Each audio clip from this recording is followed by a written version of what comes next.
At the Greater Rockford Chamber of Commerce Community Series, Mayor McNamara painted an ambitious picture of the city's economic future, celebrating strong ties with businesses all across communities. He praised Rockford's entrepreneurs for keeping their doors open and voices heard, crediting a collaborative spirit for the city's momentum. With manufacturing, aviation, and logistics leading job growth, McNamara said the city is ready to meet rising demand, both in employment and housing, as opportunities continue to take off.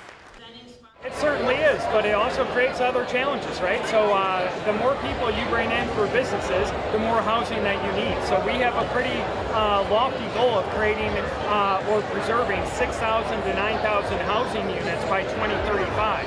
So we're getting creative, we're being collaborative and being innovative when it comes to securing more housing units in the city of Rockford.